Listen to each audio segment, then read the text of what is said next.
Professor Nagy, for joining us all the way from Budapest. Now we move on to our next news.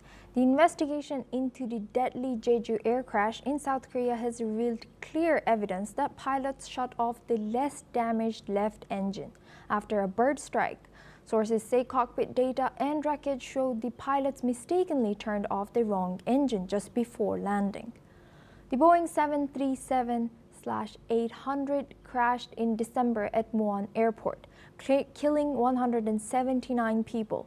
The right engine was more damaged by the bird strike, but pilots shut off the left engine, worsening the situation. Families of victims have objected to the investigation's focus on pilot error, urging officials to also examine the runway embankment where the plane crashed. The pilots' union also accuses investigators of scapegoating the crew and ignoring other factors. South Korea's Aviation and Railway Accident Investigation Board has delayed releasing the full report amid these disputes. Now we're joined by Captain Kishore Chinta. He's an aviation safety expert, former military aviator. Thank you, Captain, for joining us today. Welcome to NewsX World. Now, this investigation into the Jeju Air crash suggests that pilots shut off the wrong engine. Given this new revelation, how significant is pilot error in aviation accidents? And what are the typical safeguards in place to prevent such mistakes? Thank you for having me on your show on NewsX. Human factors, as we call it, include pilots, engineers, anyone involved with the operation of an airplane. Human factors are a major factor in any accident leading to the eventual accident. An accident is not a simple, straightforward, one single cause. It's always a systemic error which has caused an accident. That is why in aircraft safety, or even globally, safety is considered as a Swiss cheese model, So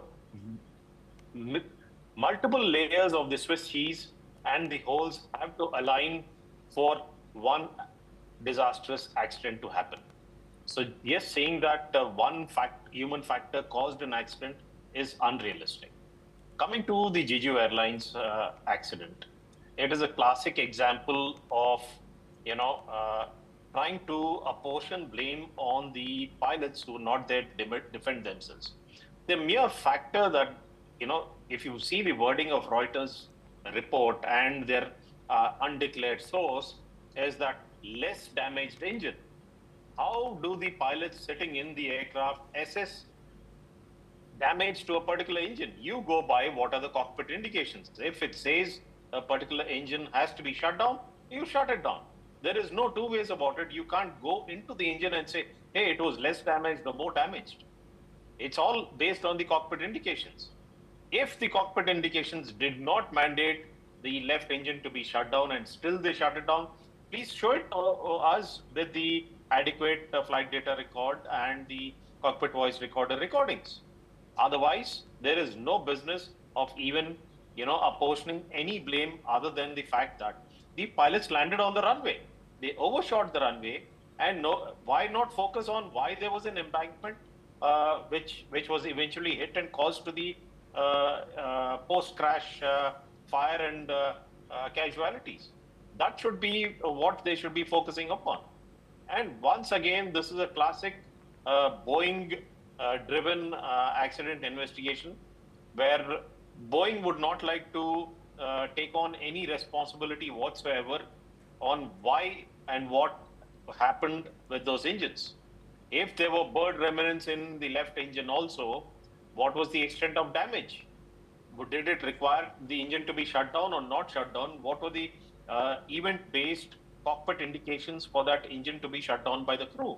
Nobody in their sane mind as a pilot would shut down an engine which is perfectly fine and working. If they had a bird and there were ECAM warnings or ECAS warnings in the cockpit, which mandated that the engine needed to be shut down, they would follow it as per the memory items at that stage of it. There is no other way why an engine would be shut down. If it was a single engine which had a problem and they shut down the good engine, then we can understand. But both the engines had significant bird damage. So I would say that even though human factors play a role, we have to look into every single aspect before finalizing the final investigation report. Yes, indeed. Thank you very much, Captain Kishore Chinta, for joining us and sharing that insight.